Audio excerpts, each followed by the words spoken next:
But with your own eyes you saw my body being formed. Even before I was born, you had written in your book everything I would do. Napakalalim ng katotohanan na sinasabi ng Psalm 139, 14 to 16. Pero kung ating sasagipin, sasalain, ang pinaka main message nito is, ang bawat tao ay nilikha ng Diyos, handiwork of God, creation of God, na walang napasama sa ating elemento bilang tao na hindi alam ng Diyos, na hindi niya pinayagan o hindi niya ginawa. Ano lang ang kahulugan nun? Na ang basic personhood and humanity of everyone is from God, is of God, is created by God. And because of that, nasabi niya, you had written in your book everything I would do even before I was born. So meron bang tadhana? Meron bang kapalaran? Pag kinonsider natin ang genetics at in-apply natin itong verse na to sa genetics, o genetics is applied and subsumed under these verses, it is saying, genetically, you made me. Kayo po, Panginoon, ang pumili sa dinami-rami ng ninuno ko, lola at lolo sa mother and father side, kung kanino ako magmamana ng buhok, ng ilong, ng talino, ng ugali, ng paraan ng pagtawa, ng paraan ng paglakad, ng husay, at pati na rin ng hindi husay, kasi alam nga namang mahusay ka sa lahat. So ang Diyos ang nagtimpla-timpla, naghalo-halo ng iba't ibang mga katangian na galing sa ating genetic pool, lahat ng ating mga ninuno mula pa kay Adan at kay Eva. So apparently, all the genes that would ever appear in humanity were already in Adam and Eve. Pero hindi lahat lumabas sa kanilang katawan. Siyempre, isa lang ang korte ng ilong ni Adan, hindi iba-iba. Pero sa kanyang genes, sa kanyang dugo at laman, ay nandoon at nakatakda ang iba't ibang uri ng korte ng ilong, iba't ibang uri ng kulay ng buhok, iba't ibang uri ng haba at iksi ng mga biyas ng tao na lalabas sa kanyang mga offspring. Ngayon, kung ano ang nangyari sa iyo, kapatid, kung paano ka nilikha, Diyos ang may gawa. Kung magaling ka sa math, magaling ka sa music, magaling ka sa intuitive thinking o sa creative thinking, magaling ka sa sciences, Diyos ang may gawa. Yung mga area na hindi ka magaling, binigay niya sa iba para iba naman ang magaling doon. Diyos pa rin ang may gawa ng matatawag na weakness mo, kung tatawagin mong weakness yung area na hindi mo strength. Anong ibig sabihin nito? That God made you who and what you are. Yan ang pasimula sa pagsusuri ng buhay. Your design, your genes gives you some kind of predestiny. Siyempre, pagka nilikha ka ng Diyos na napakatangkad, halos predestined ka na siguro yung magiging airline crew, o magiging basketball player, o model. Kung nilikha ka naman, ang height mo ay hindi yung hinihingi ng gano'ng mga field, itinakda ka na hindi para doon. Pagka itinakda ka ng Panginoon na ganito, halimbawa, ang talino mo, halos nakasulat na sa iyong palad na yun ang magiging profession mo. Liban na lang labanan mo yun, o liban na lang hindi mo pagbuksan ng pinto o mga kumakatok na opportunity at hindi mangyari yung nakatakda para sa iyo. You were created and born that way. Hindi mo nilikha ang sarili mo. Kaya ang unang-unang hakbang para magkaroon ng buhay na masaya, masagana, pinagpala, tanggapin mo muna ang sarili mo at huwag ka magreklamo tungkol sa iyong sarili. May gusto o ayaw ka sa sarili mo, pero hindi naman ikaw ang may gawa niyan. So, hindi mo pwedeng ipagyabang ang iyong mga kagalingan, kagandahan, kahusayan, dahil Diyos lang ang may gawa, at hindi ka rin naman pwedeng sisihin sa iyong mga tinatawag na kakulangan o kapintasan, kung kapintasan mang matatawag yon. In other words, hindi naman tayo ang lumikha sa mga sarili natin. Kaya dapat, kung mabubuhay ka ng buo, makabuluhan, mabunga, tanggapin mo ang sarili mo at tanggapin mo rin ang iba. At sa abot ng iyong makakaya, na limitado naman dahil may nakatakda, improvein mo kung ano yung binigay sa'yo. Change from glory to glory. But the Bible says, can a leopard change its spots? Or an Ethiopian change his skin? The obvious answer is no. May mga bagay na pwedeng baguhin at improvein, merong hindi, tinatanggap na lang sa ating sarili, sa ating kapwa. Sa inyong anak at magulang, sa inyong kapatid o asawa, sa inyong kaibigan, meron kayong dapat tanggapin na nakasulat, nakatakda sa kanyang dugo at laman, genetically, nando na. Merong pwedeng improvein, baguhin yung napalagay lang doon because of nurture and conditioning.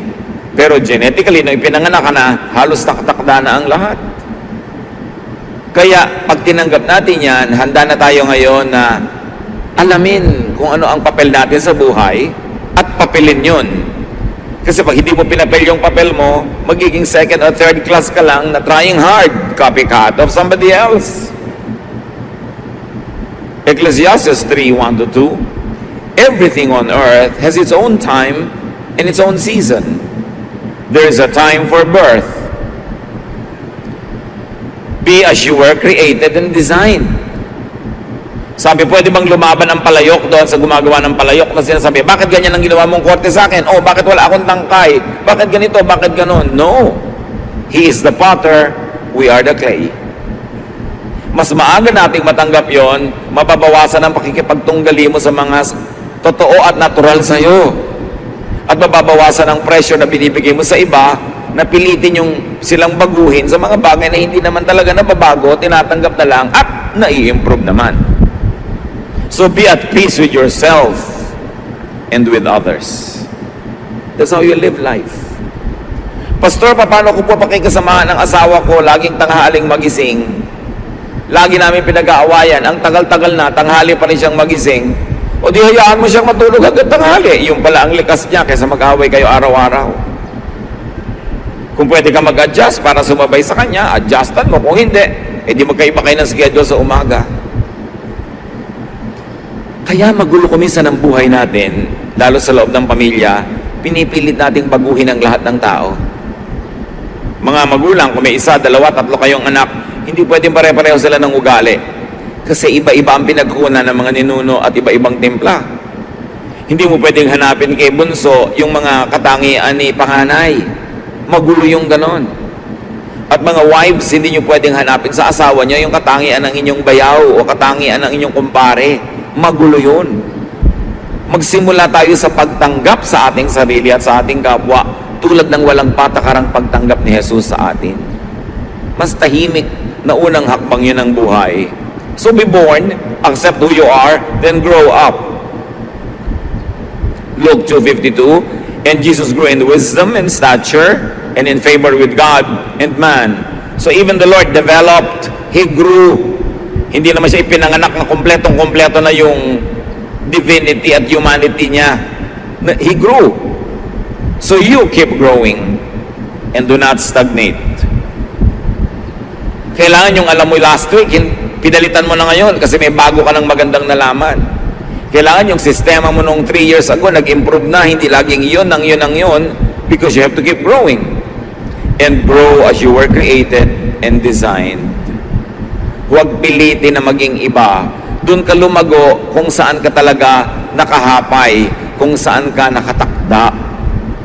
Yun ang i-develop. Leave life stages behind, rising on their foundation. You are an infant first, then a child, and then a boy or a girl, and then a young man or a young woman, then a young adult, then an adult, then a senior adult. Live according to the stages of your life. Huwag magbata-bataan kung matanda na at huwag piliting tumanda yung bata. Yung bata ay bata, huwag nating piliting magkilos matanda. May panahon para sa lahat ng bagay. May panahong maging bata, may panahong tumanda, at may panahong napakatanda. Do not fast forward adulthood in children. We have all the time in the world to become and to remain old. Dapat hindi sobrang agahan yon. 1 Corinthians 13:11. When we were children, we thought and reasoned as children do. But when we grow up, we quit our childish ways. So let children be children, but we should move on and become adults. Sabi nga ng Desiderata, iwan mo yung tapos na. Gracefully surrender the things of youth and accept what your present stage offers. Kaya yung mga iba, ayaw aminin na tumatanda na sila, dapat yang ipagmalaki. Kasi may mga tao hindi pa nga naisilang, stillborn na, no isilang patay na. Meron 10 pa lang namatay na. Ngayon ikaw 60, 70, itatago mo. Dapat mo ipagpasalamat, ipagbunyi. Look, nadaanan ko na kutakot-takot na bagyo, litdol, mga revolusyon, mga snatcher, mga murderer. Pero heto ko, buhay pa, salamat. Hindi itinatago ang edad, yan ay ipinagbubunyi. And then after a time-limited, dependent childhood, mature, and produce what you need. Dapat dependent ka lang habang batang-bata ka pa o sobrang tanda na. In between, you must be self-sufficient. Make money. Make a lot of money. There is a time for birth and death, planting and reaping. Lahat may panahon. May panahon ng pagtatanim, mayroong panahon ng pag-ani. So kayo na mga tinaniman ng mabuti, dapat magkaroon naman ng ani yung nagtanim sa inyo para may panahon din sila ng ani.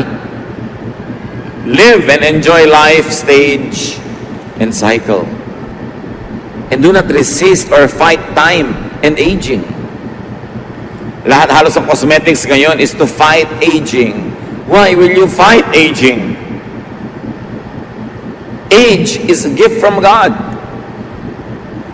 Basta may kasamang wisdom sa pag-age ng tao, everything is worth it. There is time for killing and healing, for destroying and building, for crying and laughing, weeping and dancing, for throwing stones and gathering stones, for embracing and parting. There is a time for finding and losing, keeping and giving, for tearing and sowing, listening and speaking. There is also time for love and hate, for war and peace. So anong sinasabi sa atin Solomon? Maiksi ang buhay compared to eternity, pero ito ay sapat para magkaroon ng oras sa lahat ng bagay. At huwag pagtakhan. Pagka mayroong mga problema, ang lungkot-lungkot ko po ngayon, ano pong gagawin ko? Eh di malungkot ka. Eh, panahon ng lungkot. Ba't ka ba malungkot? Eh, namatay po ang asawa ko. Eh, alangan na mga sumaya ka. Eh, di malungkot ka. Ba't mo pinaproblema yung lungkot mo? Hayaan mo siya. Mauubos din yan. Kasi may time naman for dancing. So, for time ng dancing and enjoyment, huwag ka mag-isip ng problema. Ang atupagin mo yung enjoyment. You have a lot of time for your problems. Pero sayang yung opportunity na masaya, may kainan, may fiesta, mayroong pagtitipon, tapos ang iniisip mo, problema mo. There's a time for that. Especially when you're alone. Pero pag may mga tao, pwede mo silang ma-enjoy, pwede ka nilang ma-enjoy, sinasayang mo ang pagkakataon. Kung ano dapat yung programa ngayon, anong nangyayari, sakay ka lang ng sakay. Huwag mo nang balikan yung problema mo ng nakaraan, kasi hindi oras yun ngayon para mo isipin. At huwag mong isipin ngayon yung magiging problema mo bukas. Pagdating niya bukas, tsaka mo na isipin. Kung anong nandito, live in the moment. Be in the moment. Enjoy if it's enjoyable. Mindful that it won't last. Gusto ko idiin mga kapatid. Pag enjoyable yung time, lubusin nyo, lasapin nyo yung sarap at saya. Dahil alam nyo, hindi rin yun magtatagal. May ending din yun, yung party. May ending din yung saya. So habang nandun, ubusin nyo ang pwede nyong maubos. Ngayon, pag oras naman ng lungkot, oras ng sakit, oras ng pagdurusa, paghihirap, endure time if it is painful. Thankful that it won't last either. Pag masaya, enjoy it. Mindful that it won't last. Pag malungkot, endure it. Thankful that it won't last either. Natatapos din ang hirap. Natatapos din ang lungkot. At kung anong ibigay sa inyo ng Panginoon, huwag kayong maarte, huwag kayong mag-guilting enjoyin kung ibinibigay sa inyo. Ecclesiastes 11:8, even if you live to a ripe old age, you should try to enjoy each day. So ano sinasabi ni Solomon? Kahit matanda ka na, maghanap ka pa rin ng gimmick. Maghanap ka ng fun. Feel young, look young, but think like an adult. Behave like an adult, but be happy. At isa yan sa mga gifts natin sa ating mga magulang, lolo at lola, lalo't naging mabuti silang magulang, dapat magsaya naman sila sa kanilang pagtanda. Hindi ang tanda-tanda na nila, taga-alaga pa ng apo. Dapat, gusto kong yakapin ng apo ko, sayo ko na, pagod na ako, ito na uli ang anak mo, alagaan mo na uli. Ganun lang, hindi yung sila tong nakatali sa mga apo. Inalagaan na nga kayo, pati anak nyo, alagaan pa ng magulang nyo, ano kayo? Dapat kung gusto lang nila, pagka naiinip lang sila o natutuwa, pero hindi nila tungkulin yun. Hindi tungkulin ng mga lola at lolo na alagaan ng mga apo. Tungkulin nyo ng magulang. So give them time to rest, to enjoy life. At syempre, because, ano nga yung binasa nating malakas na verse, ulitin nyo nga. Lakasan. Yes, money is the answer for everything. Dapat punuin nyo ang bulsa ng matatanda ng money. Sustentuhan.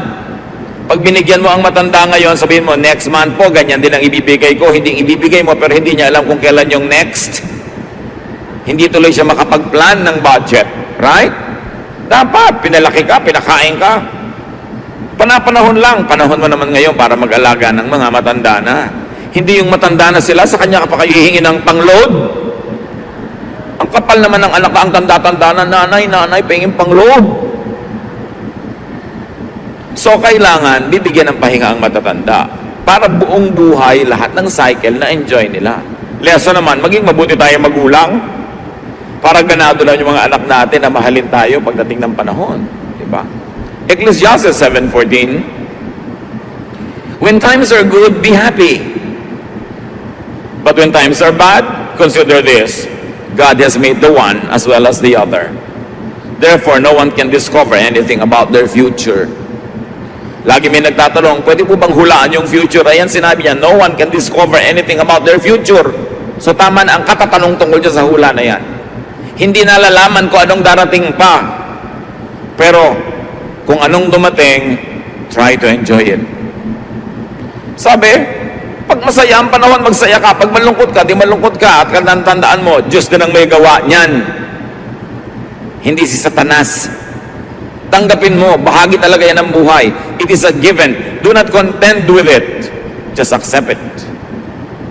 Thankful that sad times won't last forever. Mindful that happy times won't last too long. So enjoy it. Maximize enjoyment. Kung gusto mong tumanaw ng utang na loob sa Diyos na nagbigay ng buhay, enjoyin mo yung binigay niyang buhay at ikatutuwa yun ng Diyos. Hindi siya na-o-offend kung nag-e-enjoy ka. Mga religious leaders lang kuminsan ang na-o-offend pag nag-e-enjoy ang mga tao, but not God. God wants you to have a life, a full life, a meaningful and a happy life. So make and let others enjoy. Gawin yung mission sa buhay, mga kapatid, to make people enjoy. Especially people who are good to you and kind to you. What do you do with life? Minimize pain and suffering. Bawasan, untian natin ang lungkot at hirap ng buhay. Huwag makipag-away. Nakakalungkot yan. Huwag mang-api. Huwag maging killjoy sa iba. Minsan, yung taong to, ngayon lang pala siya nagkaroon ng kaligayahan. Kikilljoyin mo pa. Ang tagal-tagal pala niya nagdurusa. Tapos ngayon, naiinis ka dahil ang lakas niyang tumawa. Ngayon lang pala nakatawa yung tao after many years. Hayaan niyo yung mga tao. Let people also enjoy their lives. But above all, what do you do with life? Fear God and obey His commandments. Hindi takot na ninenervyo sa pinagpapawisan ng malapot, but banal na takot. Isang uri ng takot na may pitagan na bibigay sa'yo ng inspirasyong mabuhay ng maayos, na mabuhay ng mabuti sa kapwa-tao. Ecclesiastes 12:13-14. Everything you were taught can be put in a few words. respect, and obey God. This is what life is all about. God will judge everything we do, even what is done in secret, whether good or bad. So laging igalang ang Diyos. Itrato ang mga tao tulad ng gusto ng Diyos sa pagtrato natin sa kanila. Igalang ang ating sarili, mahalin ang buhay. At kung kaya mo, get a partner. Or a substitute. Maybe a friend. Kasi kung wala kang tunay na romantic partner, maybe there's the next best thing. But always have a partner, a friend, someone that you share time and space with. Genesis 2:18, the Lord God said, "It isn't good for the man to live alone." So mga magulang, huwag tayong mangontrabida sa mga nagugustuhan ng ating mga anak. Sila ang makikisama.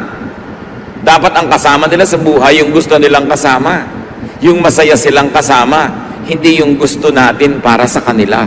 Hindi naman tayo ang makakasiring nun at makakasalo.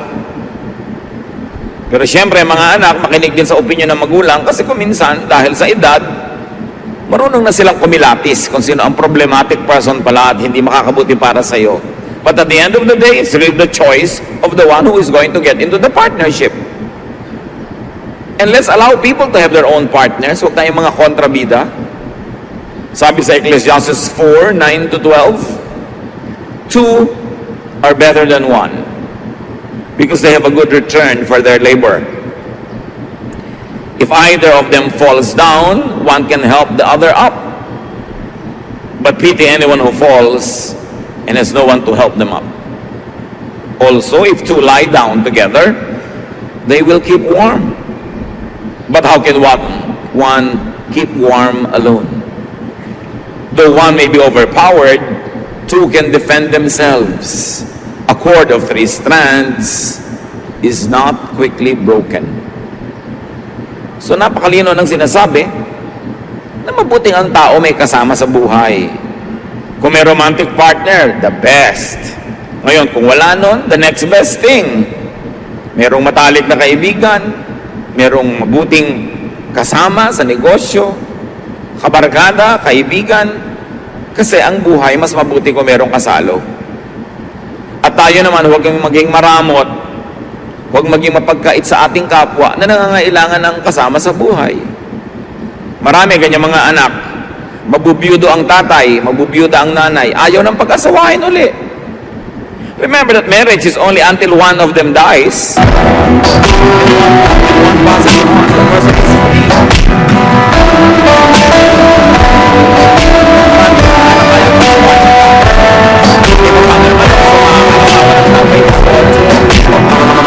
Kaya gusto yung asawa ng mga gusto ng tatay niyo. Kasi nakakalagaan niya. Nakakala natin, taas na yun.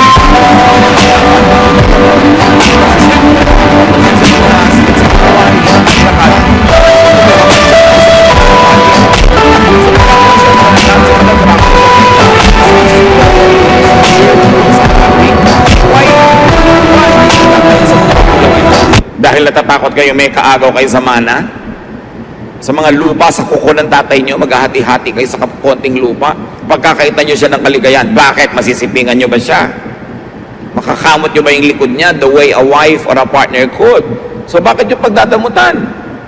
Ipinundar niya yung kanyang mga property, natatakot kayong pagmamatay siya, may mapunta doon sa kanyang mapapangasawa. Maraming anak, ganun ka-selfish. Magpundar kayo ng property nyo kung gusto nyo magkaroon, huwag nyong bigla na lang titigan yung mamamanan nyo na pinagkakaitan nyo yung matanda na makapag-asawa sa takot nyong mabawasan ng mana.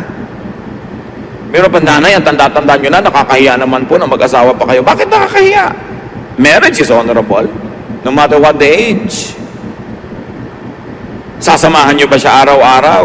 Pumupunta lang naman kayo kung birthday, o pag Biyernes Santo, o pag Noche Buena.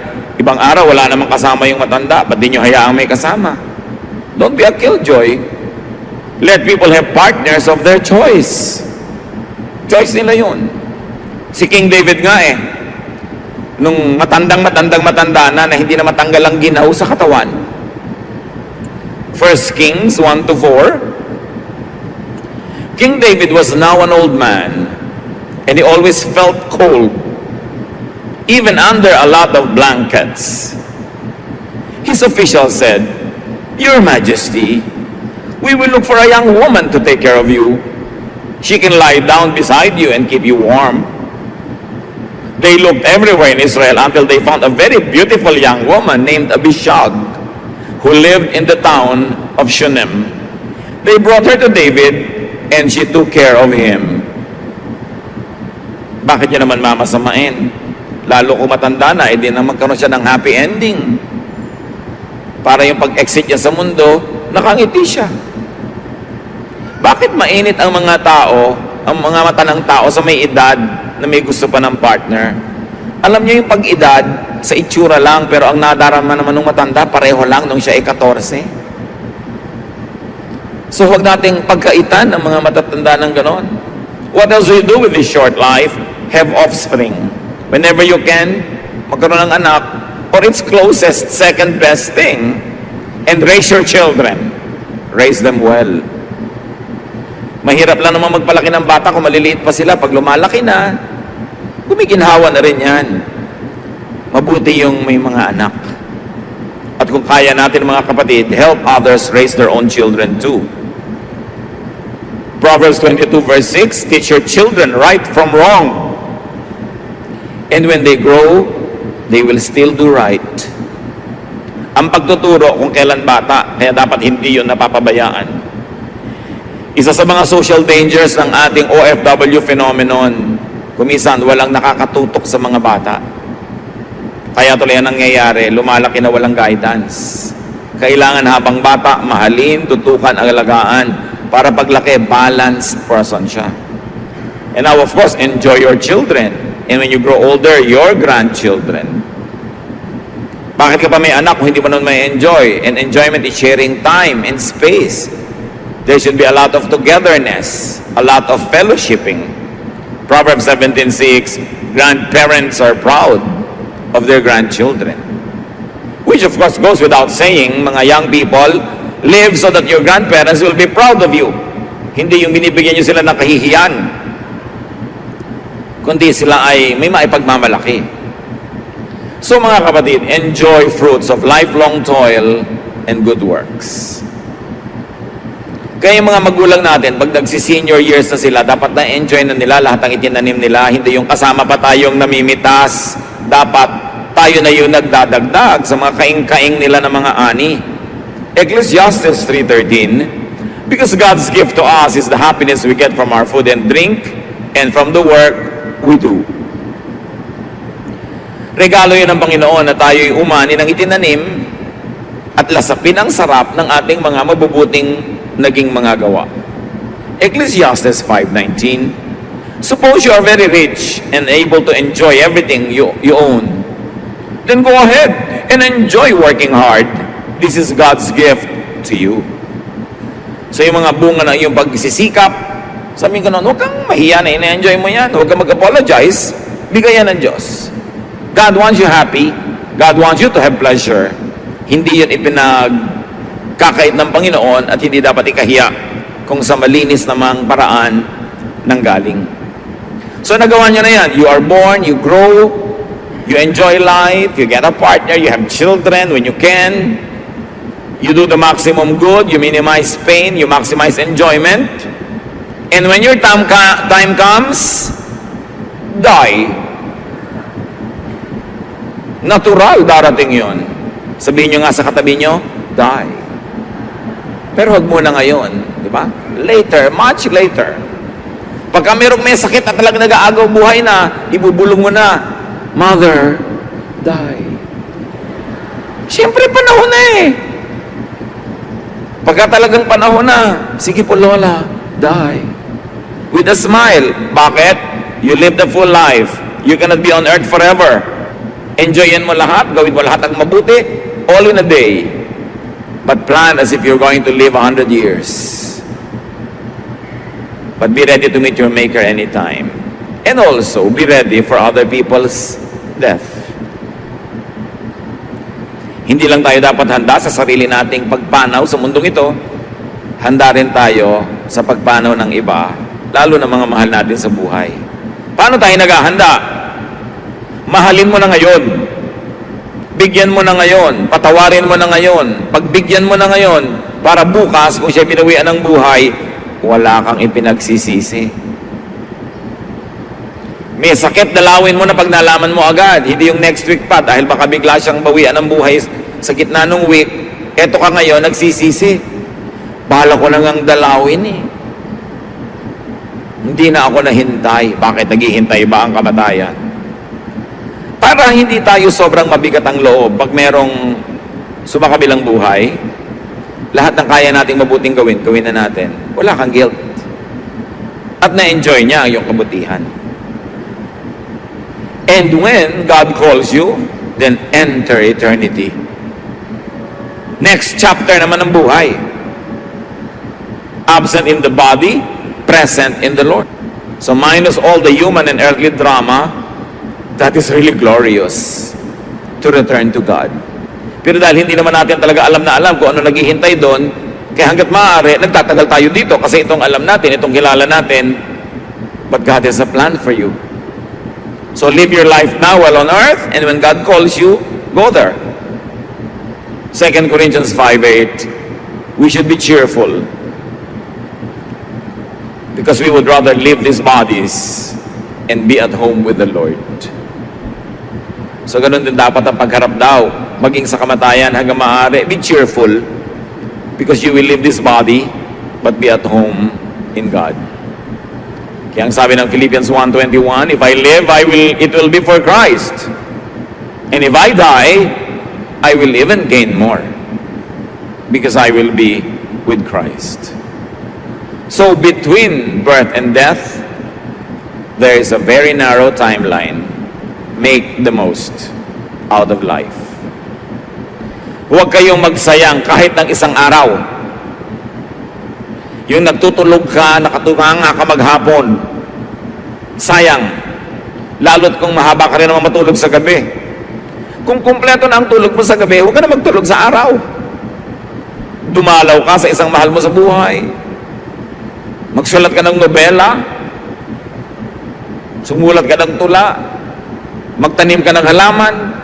Kumain ka na masarap. Mag-volunteer work ka sa mga nangangailangan. Gumawa ka ng mabuti para sa iyo, para sa kapwa. Bawat araw meron nun. Kasi yung araw na walang nangyari, sayang. Bilang ang ating mga araw. Killing time is harming your own eternity. Kaya ano kayang gagawin ko ngayon na mabuti? Hindi walang magawa? Sayang, wala kang magawa. Kung alam mo lamang sana ang iniisip ng mga paralitika, mga hindi makagalaw, mga puro tubo ang katawan na hindi makagalaw, kung anong gagawin niya sa katawan niya kung katulad mo na pwedeng gumalaw, tapos ikaw na pwedeng gumalaw, walang ginagawa. Sayang. And do not problematize life. Live it. And let others live their own lives. Every moment of it. Live day by day. Live by the moment. Live in the moment. Mga kapatid, kumakain kayo halimbawa, stop texting. Maliban na lamang na life and death yun. Magkakaharap kayong pamilya, wala naman nag-uusap, nagte-text lahat. Pagkakataon nyo na yun na mag-usap-usap, mag-fellowship. Kaya meron isang matinong ina, ang husband niya nagtatrabaho abroad, uuwi sa bakasyon, sabi sa mga anak, pag nandito ang daddy nyo, walang internet, walang Facebook, walang text. 10 minutes lang everyday. Asikasuhin yung daddy nyo, makipag-usap kayo, makipag-fellowship kayo. Dahil sayang ang oras. Pag kumakain kayo, lasapin nyo yung kinakain nyo. Yung lasa, enjoy nyo sa inyong labi, sa inyong dila, sa inyong lalamunan. Hindi lunok lang ng lunok na hindi nyo nalalasahan. Hihiga ka, lasapin mo yung sarap ng bagong palit na bedsheet. Yung lambot ng yung higaan, yung lamig ng electric fan o ng aircon o ng hangin. Enjoy the moment because it is God's gift. Bakit tayo binigyan ng tenga? Para marinig mo ang musika. Merong musika, may iyak ng bata, may tawanan ng mga bata, may ihip ng hangin, huni ng ibon. Enjoy it. Kaya ka binigyan ng tenga. Sayang naman, ang daming humuning ibon, hindi mo malang napansin. Kaya kami binigyan ng mata to look at nice things and beautiful things. And when you look at painful things, to do something so that that pain could be alleviated. Kaya ka binigyan ng dila na panglasa para pag kumakain ka, masarapan ka, hindi ka lagi nagmamadali. Pagkakain ka, relax and enjoy the meal. Enjoy the conversation. Be in the moment. Merong mga nanonood na nga ng magandang sine, text pa rin ang text, nakikipag-usap pa sa phone. Nandun ka na nga. Kung ano yung nandun, yun ang gawin. Lagyan ng oras para sulit ang bawat sandali. Hindi mo alam kung bukas mabigla ka mabingi. Biglang may pumasok na ahas sa tenga mo at nabingi ka na. Hindi mo na alam. So enjoy hearing now while you can.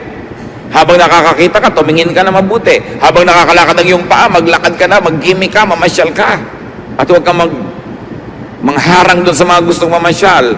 Kasi may mga moment na hindi ka makalakad. James 4:14, what do you know about tomorrow? How can you be so sure about life? It is nothing more than just mist that appears for only a little while before it disappears. So live mindfully. Kung anong nagaganap ngayon, doon yung ilagay yung isip nyo. Nandiyan yung tatay mo nagsasalita, pakinggan mo, hindi yung lumilipad ang isip mo. Kasama mo yung asawa mo, enjoy the moment, hindi yung kung ano-anong ini-imagine mong ibang bagay. Savor the time and place. Nagbabakasyon kayo, huwag kang umimbento ng gulo o away, sige na, todo pasa na lang, lampas lahat, para masarap ang panahon. Savor the sensations and the feelings. Napakahalaga ng feelings. Expose yourself to what makes you feel good. There's nothing wrong with that. Basta hindi nyo ninanakaw o inaagaw sa ibang tao. And make people feel good. Mga kapatid, binigyan tayo ng dila. Dapat more than 95% of the time, pag may sinabi tayo sa kapwa, they feel good. Not bad. At kung magkikriticize tayo, let it be founded on truth and criticism na hinihingi ng tao. Pero marami sa atin, paano natin mini-misuse ang ating dila? Pag nagsalita tayo, may nasasaktan, may nagdaramdam. Meron people who feel bad. So ano kayo, gift or curse to humanity? Make people feel good. Compliment them. Ang ganda-ganda ng haircut niya, appreciatein mo. Bihis na bihis ang iyong asawa, may lakad kayo, parang wala ka nakita, parang isang sakong bigas lang yung nakita mo, wala ka man lang comment. Di mo lang sabing, napakaganda talaga ng asawa ko, napakapalad ko. Di ba, ang saya-saya niya, bukas, ang init-init na sinangag, ang kakainin mo, hindi lamig. Make people feel good. Akala niyo ba yung mission yung magpunta lang sa Africa, sa mga kabundukan, dalhin doon ng Biblia? Ang mission is to bring the love of Jesus to the next person. Hindi mo kailangan magbiyahe ng malayo.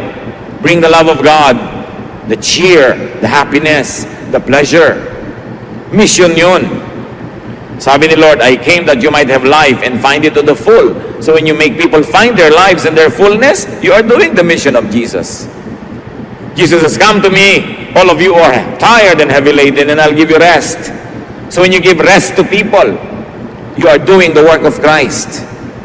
Hindi lang yung magtayo ng mga simbahan at gumawa ng mga evangelistic rallies. Well, yes, they are works of Christ. Pero hindi lang yun ang ibig sabihin nun. When you make people happy, when you give them peace, when you give them love, you are extending heaven to people.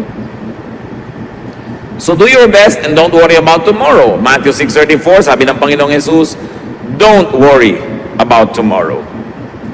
It will take care of itself. You have enough to worry about today. Practice discipline, mga kapatid. Yung problema nyo lang ngayon, yung kaya nyo lang harapin, kaya nyo lang solvein, ang gawin nyo. Yung bukas, ipagpabukas nyo na. Yung iba hindi nila nakakaya yung dala, nababaliw, nagpapakamatay, bumibigay, kasi dinadala ngayon, pati yung problema na pang next week. The grace of God today is enough for all the trials of today. Tomorrow's problems will be accompanied by blessings of God tomorrow. Sabi sa Psalm 90 verse 12, teach us to use wisely all the time that we have. Gaano karaming oras pa kaya, araw, buwan, minuto ang natitira bago tayo humarap sa Diyos at mabawian ng buhay? Use wisely all the time that you have.